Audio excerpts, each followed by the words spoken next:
Okay, so get this. You ready? We're going to deep dive into horror movies today, and there's a twist. Oh, Yeah.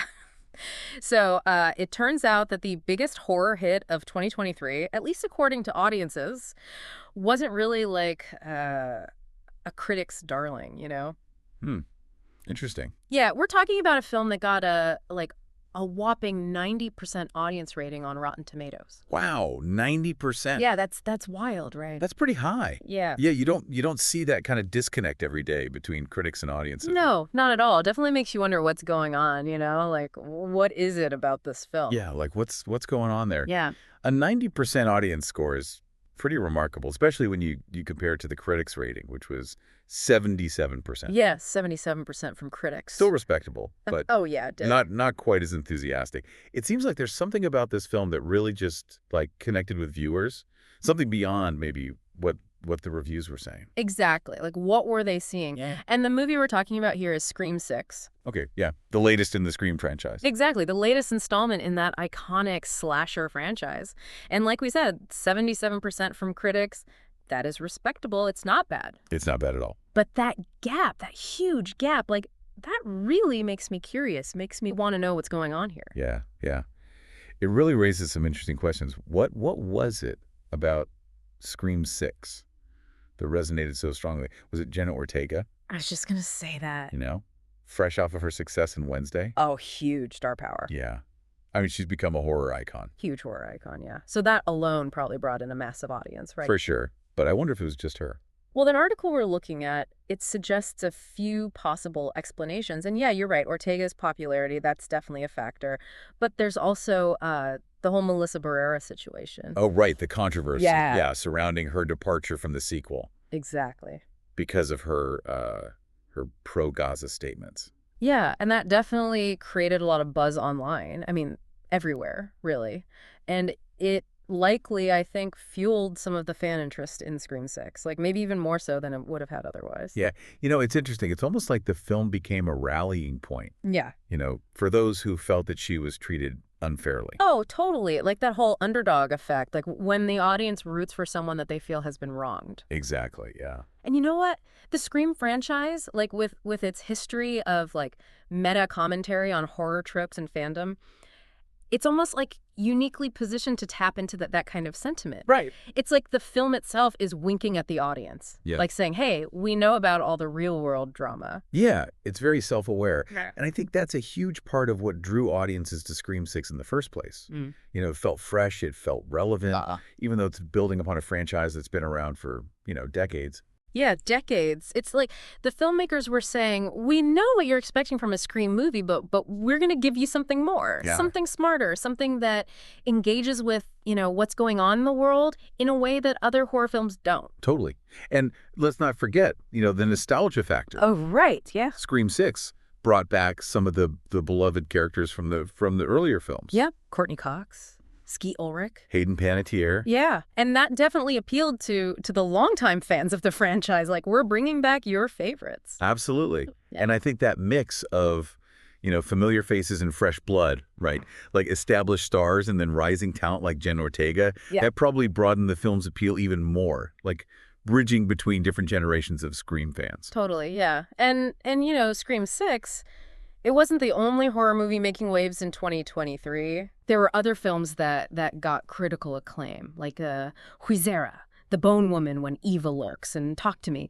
These films, while maybe not as commercially successful as Scream 6, they got higher ratings from critics. Yeah, and that's really interesting, like where we start to see the difference is what critics value versus what really resonates with a wider audience. Yeah. And these critically acclaimed films, while excellent, they often represent a more maybe specialized, even artistic approach to horror. Yeah. For example, Huizera, it focuses on Mexican folklore and themes of motherhood. Like, it really fits into that growing trend of elevated horror. Yes. Films that use genre conventions to explore deeper, more complex issues. Right. So they might appeal to a more discerning horror audience, but they're not necessarily going to have that same broad appeal as, like a Scream movie. Right, exactly. And it's not to say that one type of horror is better than the other. It's about recognizing that different films serve different purposes. And success can be measured in different ways, you know? Totally. Yeah, Yeah. Like it's all about understanding what each film is trying to achieve, who its target audience is, and how it fits into the larger landscape of the genre. absolutely. Yeah. And Scream 6, even with, some critics maybe not being as enthusiastic, it seems to have tapped into something very specific, very potent in the cultural zeitgeist. The spirit of the times. Exactly. And that's something we're going to dig into a little bit deeper. Like, what exactly was it about Scream 6 that captured the cultural moment so effectively? It's a great question. Yeah, it is fascinating, isn't it? It really is how Scream 6 just like became this phenomenon. It really did. I think maybe part of it is how it just plays with our expectations. Like the Scream franchise has always been known for that self-awareness, Yeah. like poking fun at horror tropes and even commenting on the genre itself. Yeah, it's in on the joke, which honestly makes it so much more enjoyable to watch. Like you're not just watching some slasher film, you're watching a film that's like dissecting, subverting those conventions, of the slasher genre. Yeah, precisely. And I think, honestly, that self-awareness is just like a huge part of what makes people want to watch Scream 6. Mm-hmm. Like it felt fresh and relevant, even though, like we said, this is a franchise that's been around forever. Decades. Decades, yeah. It's like the filmmakers were saying, "Look, we know what you're expecting from a Scream movie, but we're going to give you something a little bit more. More. Yeah. Something smarter, something that like engages with the real world in a way that other horror films just don't." Totally. And we can't forget about the talent behind the camera, too. Oh, yeah, for sure. I mean, Matt Bettinelli-Olpin and Tyler Gillette, the directors of Scream 6, they also directed the previous film, Uh-huh. which, I mean, that was also a hit with critics and audiences. Big hit. Yeah, so they clearly know what they're doing. They have this, like, knack for balancing those classic elements of the Scream franchise with new ideas and, keeping it contemporary, keeping it modern. Yeah, they seem to understand what makes Scream like tick, what the fans really love about it. Right. And they're not afraid to like push the boundaries a little bit while still like being true to the spirit of the original. Yeah, and I think that's so crucial for any franchise, but especially one as beloved as Scream. Mm-hmm. Like the fans really have to trust that the filmmakers are going to, respect the legacy, but also bring something new to the table. Yeah, And I think Bettinelli-Olpin and Gillette have really earned that trust. totally agree. Yeah, and while we've talked a lot about the external factors that made Scream 6 so successful, like, the stars, the controversy, that nostalgia factor, it's important to remember that the film itself, like, it's actually a good movie. Like, it's well made. It is, yeah. Like, the critics, they might not have all loved it, but even the ones who gave it, mixed reviews, they acknowledged that the writing was good, the scares were effective, and it was clever the way it played with the genre, with those expectations. Totally, totally. Scream 6 is not just like this cultural phenomenon. It's also a really well-crafted horror film that really stands on its own. Like the directing is stylish, the performances are great, and the script, like you said, is full of those witty, meta, those self-aware Scream moments, that fans have come to expect. Yeah, exactly. Exactly. And it's a good reminder that sometimes a film can just like capture that zeitgeist, that cultural conversation in a way that goes beyond the critics. Yeah. Like it becomes more than just a movie. It becomes a touchstone. Like it's a reflection of our anxieties or desires, all those things that we're fascinated with. And Scream 6 seems to have really done that. Like it tapped into something very, very real, something raw in our culture. And that's probably why it resonated so deeply with people. Absolutely. So where do we go from here? We've talked about Scream 6's massive success, but we also talked about these other horror films that got, critical acclaim, but maybe not the same mainstream attention. Right. Is there some kind of common thread that connects these films, even if they're coming from different perspectives, aiming for different audiences? That's a great question. And I think the answer might be in how they all, in their own way, sort of subvert our expectations of what a horror film can be. Okay. Like Scream 6 with its meta-commentary and self-awareness. It's obviously playing with genre convention, It's a genre that's just always like evolving and pushing boundaries, finding new ways to scare us, to make us think about the world around us. Yeah, totally. It's like horror has become this canvas, this incredibly like versatile canvas for storytelling. Yeah. Like, you can have a film like Scream 6, which is this, like, big, bombastic, spectacle, Right.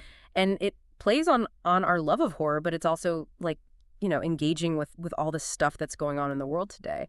And then you have, like, Huizera, which is, much quieter, Yeah. more introspective, but no less, like, impactful, exploring these really deep themes. Yeah, and what's interesting is that both approaches, like they can both be successful. They can both find an audience, which I think speaks to the breadth of the genre, like how diverse the tastes are within the horror community. Yeah, it's like we were saying before, different films serve different purposes. Yeah. Some horror films, they're just pure entertainment. They're just like give you that rush, make you jump out of your seat. Right.